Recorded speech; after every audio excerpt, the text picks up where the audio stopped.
¿Qué tal, amigos? Bienvenidos otro día más al canal de Juan Antonio Flecha. Llevaba 2 semanas sin estar por aquí, pero bueno, como veis estamos en un espacio nuevo.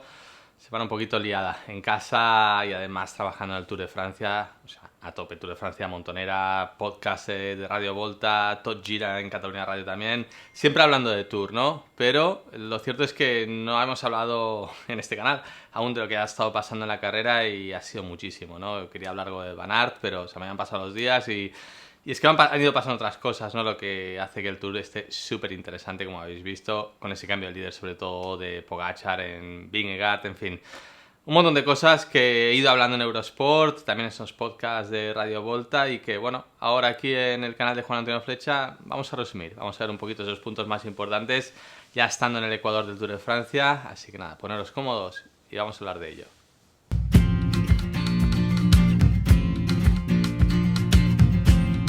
Muchas cosas han ido pasando en esta primera parte del Tour de Francia, ahora ya empieza esa segunda, estamos en zona de transición y así que bueno, aprovecho que estos días no comento con Eurosport para hacer un poquito de análisis, ¿no? En primer lugar me gustaría hablar de lo más reciente, que ha sido esa pájara de Tadej Pogačar, ese aislamiento que ha llevado el Jumbo-Visma, sobre todo atacándole en el Galibier, en el Telegraph y bueno, dejándolo solo. Y más tarde, pues bueno, llevando el liderato a Vingegaard, ¿no? Esas tácticas, ese dominio de Jumbo-Visma, ese aislamiento de Pogačar y yo creo que, bueno, todos sabéis a estas alturas, visto como la importancia, ¿no? De incluso en un profesional, de hidratarse, de comer bien, de estar realmente asistido, ¿no? En todo momento y lo digo porque cuando uno está solo, ¿no? Que no tiene compañeros, no se reduce tan solo, o no se resume la táctica, venga, a cerrar esos huecos, ¿no? También necesitas habituamiento, sobre todo cuando estás en grandes altitudes ante gigantes, ¿no? Como era el Galibier en su caso, ¿no? Y sobre todo luego el Granón. El tema es que, claro, si estás reponiendo a todos esos ataques y no tienes tiempo o nadie te asiste, ¿no? Ni siquiera en la bajada, porque ya no digo en la subida, en una bajada tan larga, pues bueno, eso hace que luego la probabilidad de que entres en crisis sea más alta. En Eurosport ya comenté, ¿no? Digo, bueno, pues es una manera quizá para replantearse, porque que estés solo no significa que seas incapaz de habituallarte. Y ahí recordaba yo aquel Giro de Italia famoso en el que Chris Froome atacó a la malla rosa, estaba por detrás en la general a más de 4 minutos y hizo un ataque en Col de la Finestre que se basó básicamente en eso, ¿no? En estar solo y aún así pues habituallarse. El equipo en aquel día pues colocó un montón de auxiliares a lo largo de todo el Col de la Finestre para que Froome y su equipo, sobre todo, ¿no? Se centrasen tan solo en el esfuerzo, en subir aquello al máximo posible, en no pensar que tenían que además bajar a por agua para dar a sus líderes, ¿no? Fijaos en la importancia y cómo se mezclaba, ¿no? Aquel ciclismo de antaño con modernidades, con estrategias de hoy en día, ¿no? Con la posibilidad, esos recursos que tiene hoy en día el ciclismo moderno,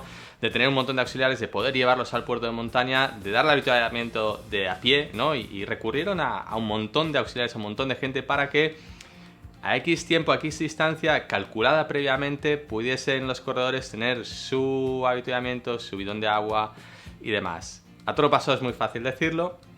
En el caso de Pogačar, pero bueno, era previsible dado que había tenido el UAE, yo creo que demasiadas bajas, ¿no? Hasta aquellas primeras etapas alpinas. Por tanto, algo que desde mi punto de vista pues podría haberse solucionado y que a buen seguro pues en el futuro en una situación similar muchos equipos tendrán en cuenta eso, ¿no? La posibilidad de que su líder se quede solo y la importancia y la necesidad que además esté asistido tanto habituamiento líquido y sólido, ¿no? Para afrontar ya la bajada con más tranquilidad y sobre todo que te dé tiempo a llegar a esa última subida, como en el caso del Granón, pues como tienes que llegar, ¿no? Sin riesgos o minimizando esos riesgos de obtener una paja.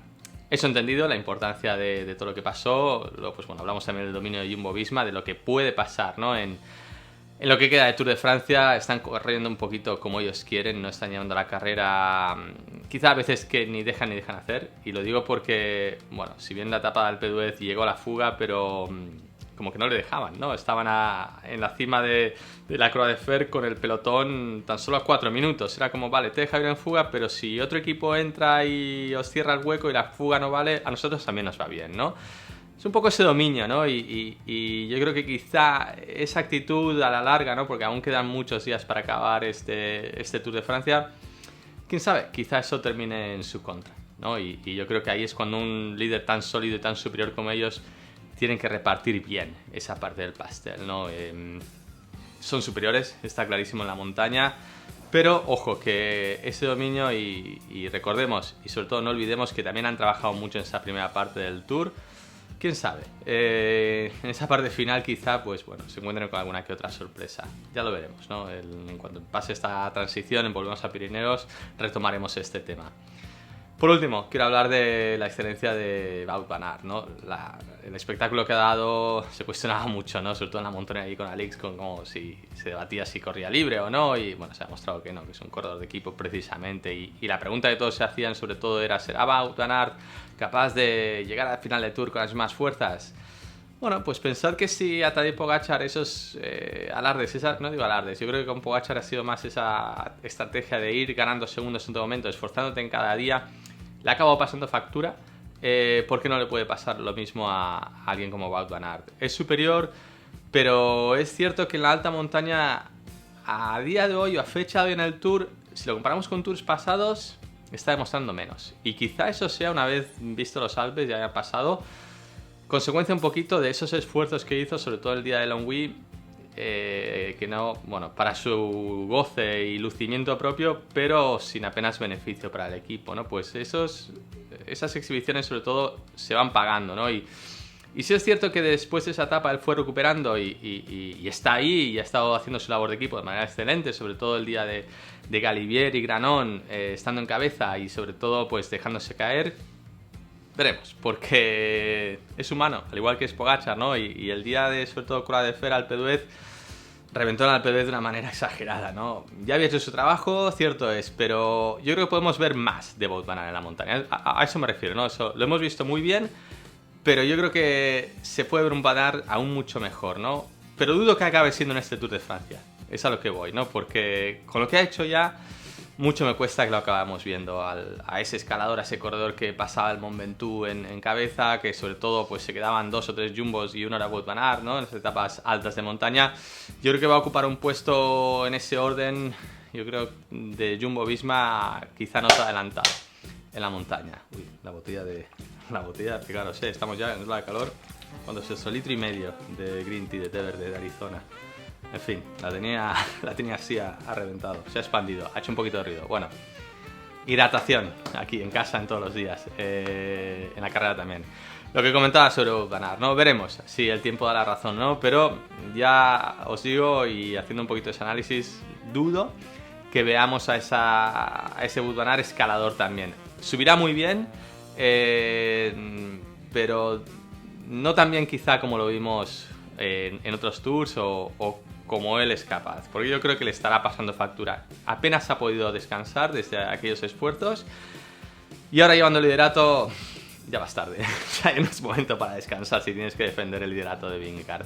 Así que, bueno, queda mucho para Pirineos y sobre todo antes que se acabe este Tour de Francia, pero veremos qué pasa.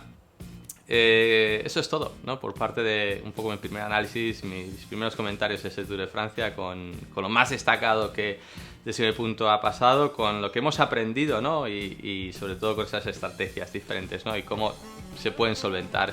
Y por qué no pensar que en un futuro, pues esa excusa de decir es que estoy solo y no he podido asistirme, pues quizá se pueda replantear avanzándote y un poco replanteando ese tipo de situación. Gracias por el vídeo, espero que os haya gustado el tema de análisis de esta carrera. Os invito a que lo veáis en Eurosport también, que ahí estoy comentando casi todos los días. Os dejo un poquito de pausa estos días hasta el martes de la semana que viene, que volveré a hacer estos comentarios. Y nada, os invito también a que dejéis vuestros comentarios sobre la carrera y preguntas en concreto que tengáis al respecto. Las responderé aquí en el canal, sobre todo. Hasta la próxima, gracias.